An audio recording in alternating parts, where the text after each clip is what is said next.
सभी बच्चों को मेरा नमस्कार। मैं गौरव भैया क्लासेस में आपका स्वागत करता हूं। सभी बच्चे जुड़ जाइए हमारे साथ और आइए आज हम आपको ज्योग्राफी की क्लास नंबर फर्स्ट स्टार्ट करते हैं और इसी तरीके से आपको daily by daily step by step एक क्लास मिलती रहेगी। ठीक है बेटा, हम सबसे पहले क्या विषय पढ़ना चाह रहे हैं? आज हमारा टॉपिक है भूगोल, ज्योग्राफी। ठीक है, हम कौन सा सब्जेक्ट स्टार्ट कर रहे हैं, भूगोल या ज्योग्राफी बेटा? ठीक है, तो पहले इन्हीं चीजों पर चर्चा करते हैं। ठीक है, पहला वर्ड बेटा, भूगोल किस वर्ड से मिलकर बना है? देखो बेटा, ध्यान से सुनिए बेटा, भूगोल पे पहुंचने से पहले हमें इस वाले वर्ड को समझना होगा। इस वाले वर्ड को, ये ज्योग्राफी जो लिखा हो बेटा, ये दो शब्दों से मिलकर बना है बेटा। ये कितने शब्दों से मिलकर बना? दो। जियो प्लस ग्राफी, जियो प्लस ग्राफी। और ये जियो प्लस ग्राफी दोनों शब्द ग्रीक भाषा के हैं। दोनों शब्द बेटा ग्रीक भाषा के हैं। इन्हीं शब्द से भूगोल शब्द की उत्पत्ति हुई है। लेकिन पहले हम समझते हैं जियो प्लस ग्राफी का मतलब। जियो का मतलब बेटा पृथ्वी और ग्राफी का मतलब वर्णन करना, यानी कि पृथ्वी का वर्णन करना। ये कौन सी भाषा में? मैंने अभी आपको बताया जियोग्राफी। बेटा ये दो शब्द किस अलग अलग शब्द है ये। ठीक है, एक ही शब्द नहीं है, हम एक साथ बोलते हैं बेटा। ये दोनों अलग अलग शब्द है और ग्रीक भाषा के शब्द है बेटा। कौन सी भाषा के? ग्रीक भाषा के, जिसमें जियो का मतलब है पृथ्वी और ग्राफी का मतलब है वर्णन करना। और इन दोनों शब्दों को एक साथ मिलाकर हिंदी में हमने एक नए शब्द का आविष्कार कर दिया, जिसको कहा गया भूगोल। भूगोल यानी कि भू माने पृथ्वी, भू माने अर्थ और गोल माने गोल है, पृथ्वी गोल है। ठीक है, तो हमने एक नया शब्द बना दिया भूगोल। ठीक है, आगे चलते हैं हम इस बात से। भैया भूगोल में हम क्या क्या पढ़ेंगे? तो पहली बात, भूगोल तो समझ में, भूगोल है क्या? भूगोल बेटा वह विषय है जिसके अंदर हम पृथ्वी के बारे में पढ़ेंगे बेटा। किसके बारे में? पृथ्वी। और पृथ्वी की या पृथ्वी से जुड़ी हुई हर प्राकृतिक चीज के बारे में पढ़ेंगे। पृथ्वी से जुड़ी हुई हर प्राकृतिक चीज के बारे में पढ़ेंगे। कैसे भैया? पृथ्वी पर क्या है इसके बारे में पढ़ेंगे। पृथ्वी पर नदियां हैं, तालाब हैं, झीलें हैं, पर्वत हैं, पठार हैं, पहाड़ हैं, इनके बारे में पढ़ेंगे बेटा। और पृथ्वी के अंदर क्या है इसके बारे में पढ़ेंगे। पृथ्वी की आंतरिक संरचना के बारे में भी पढ़ेंगे। और पृथ्वी का ग्रह है, उपग्रह है, किसका हिस्सा है, सौरमंडल का हिस्सा है, आकाशगंगा में कहां है, ये चीजें भी, मतलब पृथ्वी से रिलेटेड। पृथ्वी को बाहर से भी देखेंगे, पूरी दुनिया में कहां है पृथ्वी। और पृथ्वी के ऊपर जो जीवन है उसके बारे में भी पढ़ेंगे। और पृथ्वी के अंदर जो है उन घटनाओं को भी पढ़ेंगे। और इन सभी घटनाओं को मिला दे तो एक नए विषय का आविष्कार होता है बेटा, जो है भूगोल। ठीक है, समझ में आया भूगोल में क्या पढ़ेंगे? वेरी गुड बेटा। पहली बात, भूगोल कैसे बना ये समझ में आया होगा आपको। दूसरी बात, भूगोल के अंदर क्या पढ़ना ये समझ में आया होगा। ठीक है, तीसरा, गोलाकार पृथ्वी। अभी मैंने बताया ना भूगोल, ये कैसे बना? भू माने पृथ्वी और गोल माने गोल। तो यहां पे क्या लिखा? गोलाकार पृथ्वी। आपसे अगर कोई क्वेश्चन पूछ ले, पृथ्वी की आकृति कैसी है, पृथ्वी की आकृति कैसी है, तो क्या आप कहोगे गोल है? ठीक है बेटा, तो ये गलत हो जाएगा बेटा। कुछ किताबों में हम पढ़ते हैं अंडाकार, ये भी गलत हो जाएगा बेटा। कुछ किताबें पढ़ते हैं मौसमी कार, ये भी गलत है बेटा। कायदे में देखा जाए तो पृथ्वी की आकृति मौसमी आकार की तरह काफी हद तक मिलती है। लेकिन बेटा क्या किताब में अंडाकार, मौसमी कार ऐसा लिखा हम पढ़ते हैं कहीं? ये तो जब हम तीसरी चौथी में थे, जब हमें बहकाया जाता था इस तरीके से। तो कंपटीशन में क्या क्या इसके ऊपर चर्चा हो सकती है, ये जरा समझिए बेटा। ठीक है, मैं बताता हूं आपको। अगर आपसे पूछा जाए पृथ्वी की आकृति कैसी है, पृथ्वी की आकृति कैसी है, पृथ्वी की आकृति कैसी है, तो आपका जवाब होना चाहिए भूभाग। पृथ्वी की आकृति कैसी है? भूभाग। पृथ्वी की आकृति कैसी है बेटा? भूभाग। ठीक है भैया, भूभाग समझ में नहीं आया बेटा। अभी मैंने बताया तो मौसमी से लगभग मैच करती हुई, लेकिन वहां ऑप्शन नहीं मिलेगा मौसमी, तो आप क्या जवाब देंगे? भूभाग। अभी कुछ बच्चे कहेंगे भैया हमने अंडाकार पढ़ा। हाँ बेटा, तो इंग्लिश में अंडे से मिलता जुलता नाम है, अंडे की बनाएंगे आमलेट, तो आमलेट की जगह क्या आ जाएगा? ओवलेट। ठीक है, तो पृथ्वी की आकृति कैसी है? ओवलेट या भूभाग, ओवलेट या भूभाग। अब अंडाकार आ जाए या मौसमी कार आ जाए तो इन्हें टिक नहीं करना है आपको। पेपर में किसके साथ जाना? भूभाग या ओवलेट के साथ। ठीक है बेटा, अच्छा जी। मैंने आपको बता ही दिया भूगोल के अंदर पढ़ना क्या है, ठीक है। ये पॉइंट मैंने आपको समझा दिया है। पहाड़ों के महाद्वीप, देश, नगर, ये चीजें आराम से पढ़ेंगे, कोई दिक्कत नहीं है बेटा। तो पहला टॉपिक मैंने उम्मीद करता हूं आपको समझ में आया होगा भूगोल के बारे में। दूसरे पॉइंट पे चलते हैं, इसी के दूसरे पॉइंट पे चलते हैं बेटा, ठीक है। देखिए बेटा, अगला पॉइंट बेटा, भूगोल का पिता किसे कहा जाता है? भूगोल का पिता किसे कहा जाता है? हिकेटियस को कहा जाता है बेटा।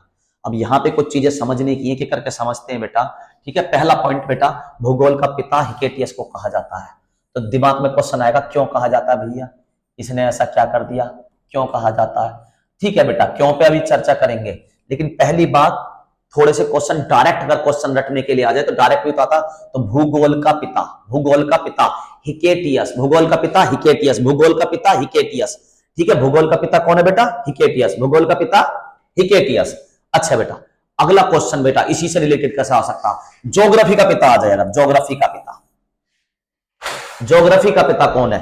तो बेटा ज्योग्राफी शब्द का सर्वप्रथम प्रयोग करा था इरास्टोस्थनीज ने, तो इन्हें ज्योग्राफी का पिता कहा जाता है।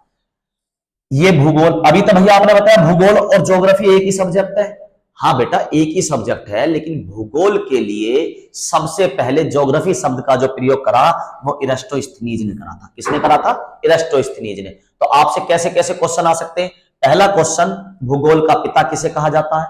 दूसरा क्वेश्चन, भूगोल के लिए ज्योग्राफी शब्द का प्रयोग सबसे पहले किसने किया? भूगोल के लिए ज्योग्राफी शब्द का प्रयोग सबसे पहले किसने किया? या तीसरा उल्टा घुमा के पूछ ले, ज्योग्राफी का पिता किसे कहा जाता है? तो इरास्टोस्थनीज को कहा जाता है, ठीक है। अगला क्वेश्चन और आ सकता है बेटा, व्यवस्थित भूगोल का जनक अगर आ जाए, इस भूगोल के आगे लग जाए व्यवस्थित, व्यवस्थित भूगोल का जनक किसे कहा जाता है? व्यवस्थित भूगोल का जनक। तो बेटा ये क्या हो गया? ये भूगोल का जनक बताया भैया आपने, ये ज्योग्राफी शब्द का बताया। अगर व्यवस्थित शब्द और लग जाए तो कौन सा जवाब दोगे आप? हाँ बेटा बताइए, कमेंट करो भैया। इरास्टोस्थनीज को ही व्यवस्थित भूगोल का पिता भी कहा जाता है। तो भूगोल शब्द दो के साथ आ सकता है, अगर अकेले आया है तो हिकेटियस, और अगर व्यवस्थित भूगोल के साथ आया है तो इरास्टोस्थनीज। यहां तक भी बात समझ में आ गई होगी बेटा आपको, ठीक है। भूगोल का जनक समझ में आ गया, व्यवस्थित भूगोल का जनक समझ में आ गया, ज्योग्राफी शब्द का समझ में आ गया। अब आते हैं अपने उस क्वेश्चन पे, हिकेटियस को क्यों भूगोल का पिता कहा जाता है बेटा? तो बेटा यूनान के ये इतिहासकार भी रहे हैं और भूगोल की चर्चा भी इन्होंने अपनी बहुत किताबों में की है। तो ये वो पहले व्यक्ति हैं दुनिया के अंदर, ये वो पहले व्यक्ति हैं जिस व्यक्ति ने कहा कि पूरी दुनिया को आप टुकड़ों में तोड़ तोड़ के पढ़ो, टुकड़ों में तोड़ तोड़ के। कैसे टुकड़ों में तोड़ तोड़ के? जैसे हमने महाद्वीपों में तोड़ दिया, जैसे हमने पहला टुकड़ा तोड़ दिया महाद्वीप, ठीक है। फिर अगर दुनिया में पढ़ रहे हो तो पूरी दुनिया में एक साथ ना पढ़ के सौर मंडल में पढ़ो, ठीक है। तो ये वो पहले व्यक्ति थे हिकेटियस जिन्होंने हमें ज्योग्राफी को पढ़ना सिखाया, यानी कि भूगोल को पढ़ना सिखाया। कुछ इनकी खासियत भैया, और खासियत बताइए। बिल्कुल, इनकी एक किताब है जिसको आप पढ़ रहे होंगे बेटा, जस पेरियोडस। जस पेरियोडस जो किताब है, ये किताब बहुत महत्वपूर्ण है बेटा, ये किताब बहुत महत्वपूर्ण है बेटा। क्यों महत्वपूर्ण है? क्योंकि इसी के द्वारा इन्होंने पृथ्वी का अध्ययन करना सिखाया, पृथ्वी का अध्ययन। इस किताब को अगर हम बात कहें, इस किताब को दूसरे बातों में कहें तो पृथ्वी का वर्णन। पृथ्वी का वर्णन कौन सी किताब से हमने सबसे पहले सीखा? हमने पता पड़ी बेटा जस पेरियोडस। जस पेरियोडस का दूसरा नाम जो था बेटा, पृथ्वी का वर्णन। अध्ययन की जगह आप कह सकते हो वर्णन। और अभी मैंने आपको बताया था बेटा, भूगोल जो है असलियत में वो क्या है? पृथ्वी पर प्राकृतिक घटनाएं कौन सी हैं, पृथ्वी के बारे में पूरी जानकारी, पृथ्वी की आंतरिक जानकारी, और पृथ्वी को सूरज से, तारों से, चंद्रमा से जोड़ते हुए पढ़ना। तो यहां पे भी पृथ्वी का वर्णन। तो ये किताब कितनी इंपॉर्टेंट हो जाती है तो आप समझ सकते हो। और दूसरा, आगे जितने वैज्ञानिक हुए, धीरे धीरे धीरे जो आगे तरक्की होती रही, तो उसमें सबने वही क्या अध्ययन करा, टुकड़े टुकड़े तोड़ के पढ़ना चालू करा। भैया एशिया को अलग पढ़ाएंगे, हम इसे अलग पढ़ाएंगे, इस तरीके से पढ़ाएंगे, ये वाली ज्योग्राफी अलग। जैसे साइंस में होता ना, फिजिक्स अलग, केमिस्ट्री अलग, बायोलॉजी अलग, है ना। साइंस में 3 सब्जेक्टों को तोड़ दिया ना। ऐसा थोड़ी केमिस्ट्री में हम फेफड़ों के बारे में पढ़ रहे हैं, है ना, या फिजिक्स में फेफड़ों के बारे में पढ़ रहे हैं। तो ज्योग्राफी को भी हमने अलग अलग पार्टों में डिवाइड करके पढ़ना शुरू किया। इनका उसमें योगदान है इन व्यक्ति का। ये कहां के थे बेटा? यूनान के। कहां के थे?